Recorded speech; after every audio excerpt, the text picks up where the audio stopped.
महिला ने अपना बायां हाथ आगे बढ़ाया। अचानक आई इस मुसीबत से उसका दिल जोर जोर से धड़कने लगा, लेकिन ऊपर खड़ी उसकी सहेली लगातार उसे जल्दी करने के लिए कह रही थी कि वह पीछे न रहे। अपनी सहेली के सामने कमजोर न दिखने के लिए वह सिर झुकाकर चढ़ती रही, लेकिन उसकी सहेली न तो जरा भी घबराई, बल्कि 3000 मीटर की ऊंचाई पर सीढ़ी को बार बार हिलाती रही। उन्हें लगा था कि यह बस एक आम मजाक है, लेकिन किसी ने सोचा भी नहीं था कि सीढ़ी को पकड़ने वाले स्क्रू भी रेत में ढीले हो जाएंगे। अच्छा हुआ कि आखिरकार सब ठीक रहा और कोई हादसा नहीं हुआ। जल्दी ही वे दोनों टावर की सबसे ऊपरी चोटी पर पहुंच गईं। दोनों ने देखा कि पूरी दुनिया उनके पैरों तले है। अपने पैरों के नीचे पूरी दुनिया को देखकर उनका आत्मविश्वास चरम पर पहुंच गया। इसके बाद वे तरह तरह से फोटो खींचने और चेक इन करने लगे, लेकिन उन्हें पता नहीं था कि खतरा धीरे धीरे उनकी ओर बढ़ रहा है। थोड़ी देर बाद उन्होंने वापसी की तैयारी शुरू कर दी। सुरक्षा के लिहाज से दोनों ने पहले अपनी अपनी कमर में सेफ्टी बेल्ट बांध ली। आखिर में सहेली ने अन्ना का हाथ पकड़कर धीरे धीरे नीचे उतरना शुरू किया। उन्हें लगा था कि अगर दोनों सावधानी से उतरेंगी तो वे उसी तरह सुरक्षित नीचे पहुंच जाएंगी जैसे ऊपर आई थीं। लेकिन किस्मत को कुछ और ही मंजूर था। अचानक एक हादसा हो गया।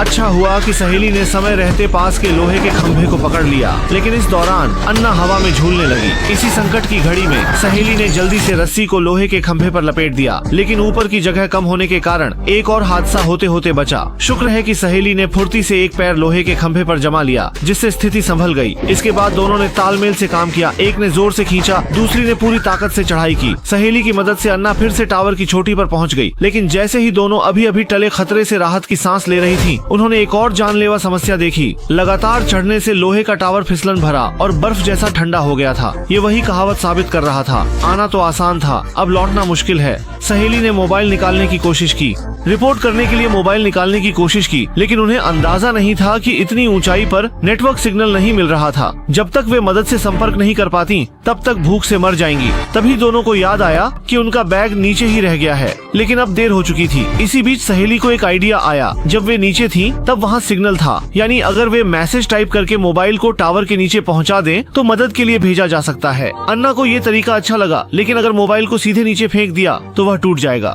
लेकिन यह बात उसकी होशियार सहेली के लिए कोई बड़ी बात नहीं थी। उसने अपनी जूती उतारी और मोबाइल को उसमें डाल दिया। उसे लगा कि यह अभी भी सुरक्षित नहीं है, तो उसने अपनी ब्रा भी उतारकर जूती के अंदर भर दी। तब जाकर वह निश्चिंत होकर मोबाइल को नीचे फेंक पाई। मानना पड़ेगा, उसमें वाकई दिमाग है। इस बात ने मुझे भी प्रभावित किया। कहावत है, जब तक दिल में उम्मीद है, इंसान मुश्किलों से हार नहीं मानता। कुछ घंटे बाद दोनों डर के मारे रोने लगी, क्योंकि अब तक कोई मदद के लिए नहीं आया था। इसी असहाय स्थिति में होशियार सहेली ने फिर से एक तरकीब निकाली। इस बार उसकी नजर नीचे रखे बैग पर थी, लेकिन लोहे के टावर पर बिना किसी सहारे के नीचे उतरना नामुमकिन था। उन्हें अंदाजा नहीं था कि उसकी सहेली कितनी जिद्दी है। इस बार वह अपनी जान दांव पर लगाने को तैयार थी।